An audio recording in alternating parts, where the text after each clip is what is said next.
Welcome to the Monday edition of Dividend Cafe. You may notice I'm not in my normal setting here. I'm sitting in the Admirals Club at JFK where I had to run to the airport from the office, hence the change in outfit and the expedient nature of today's Div Cafe because my flight tonight got canceled. I was able to get on an earlier one, and I'm headed back from the 3-degree tundra of Manhattan to the 75-degree tundra of California, then off to Arizona for a big client event Tuesday night, be in our Phoenix office Wednesday, back in California Thursday, Friday. So the moving around is what it is, but I did not want to leave you without the Monday Dividend Cafe.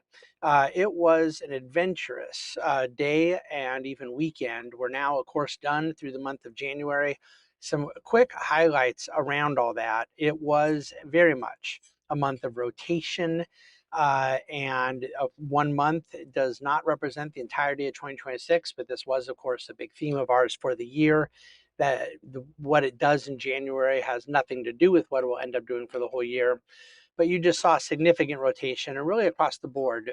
Equal weight S&P up 3.3%, where the cap weighted S&P only up 1.4.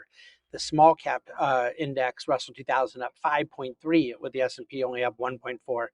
Value up 4.4, large cap value, with large cap growth down 1.5. So in all of those major metrics that kind of size up this rotation theme, from small to large, from value to growth, from even weight to cap weight, the rotation was really profound. And across the sectors of it all as well: energy, materials, consumer staples, top performing sectors. The bottom of the barrel was technology and communication services. The NASDAQ, speaking of which, by the way, has not made a new high since October, and 40% of its constituents are trading below their 200-day moving average. So there are plenty of technical issues there with the NASDAQ. But by the way, today the NASDAQ was up 0.5%, the S&P was up 0.5%, the Dow was up over 1%, and all three sectors opened the day down significantly and had a big reversal off of the open. And really from almost just minutes after the open, markets rebounded, the Dow closing up over 500 points today. What else do you want to highlight? The bond market was down a little today. The 10-year yield up 4 basis points to 4.28%. Top performing sector today was consumer staples, up 1.58%, and that had been one of the leaders in January. But then the worst performing sector today was energy, was down 1.98, and that had been the top performer in January.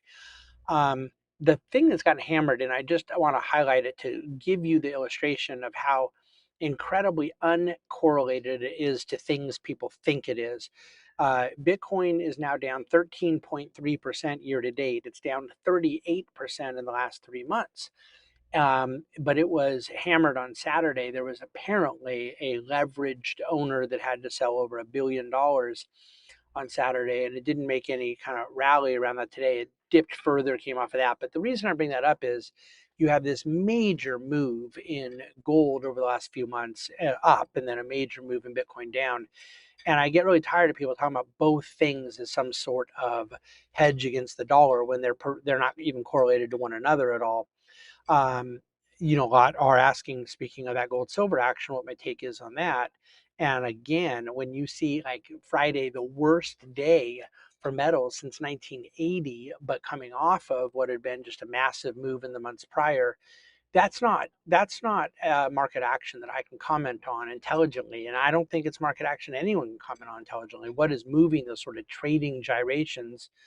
These are not things that are going to have a rational explanation. And if someone is positive they know why and what they're going to do and all that, then more power to them. But it isn't. It's something I'd be very cautious of trying to understand these type of trading anomalies moving at that level of violence without any kind of fundamental driver. And on the market side of things, there's links to all these stories inside Dividend Cafe today because I thought it was somewhat interesting that over the weekend there's reports of SpaceX potentially combining with XAI, two of the major Elon Musk brain children, and then the potential of even wanting to fold some of those in with his publicly traded company Tesla. You had Oracle announce this morning that they were tapping capital markets to raise $50 billion of debt and some equity to help fund a lot of their AI projects. Oracle is down 50% from its September high. And again, that whole AI CapEx story changes. I mean, it's got its own dangers when Meta, Google, Amazon are paying for this stuff cash, Microsoft. But when you are talking about it becoming a leveraged, borrowed scenario, it changes the risk profile substantially. Then finally, the biggest story by far, one we have to pay a lot of attention to because it has a lot of connectivity and tentacles around it, is the story we've already talked about, the circularity of the funding model in AI, and companies paying each other for orders and then getting reinvestment from the company being paid for the order and so forth. Reportedly, the $100 billion investment that NVIDIA was going to be making in OpenAI is now on ice, may not happen, may get redone, restructured, renegotiated. So there was always an MOU in place, a memo of understanding. It was not a done deal. And now if that has even been called into question, I think that we're going to want to continue paying attention to the AI funding and AI expenditure story. On the economic front, the producer price index, the PPI, was up 0.5% in December, where it was only expected to be up 0.2%. And PPI was up for the year 3%. So producer prices up 3% as 2025 came to an end. On the good news side, today the ISM manufacturing rose to 52.6, our first month of expansion in a year. New orders and production were up quite a bit. Employment continues to be the problem. Employment was still negative. But again, 1 month is not a trend, but we want to see if we can get 2 or 3 months of positive movement manufacturing. That would be great for CapEx and hopefully productivity. New leases in terms of housing fell. The price was down 0.2% per apartment list, and is down 1.4% year over year. Rents are being tracked inside CPI as if they're growing 4% a year. The market measurements are actually showing deflation of rent prices. I, of course, consider that positive. There's so much I can say about Kevin Warsh being chosen. I was on CNBC, the first guest on Friday morning on Squawk Box, talking about it. You can go to our YouTube channel to see the whole interview. And I will tell you that the Friday Dividend Cafe this week is going to be fully devoted to a pretty comprehensive analysis I want to do, not just to Kevin, our new to-be Fed chair, but what it means for the Federal Reserve, and a little deeper dive around that. And I'm really excited for some of that commentary I'm going to give you Friday in the Dividend Cafe. I am not surprised. This is what I've been predicting for some time, and I'm not upset. This is who I was hoping he would pick. But if you'll allow me, I'm going to say a lot more about it in the Dividend Cafe on Friday.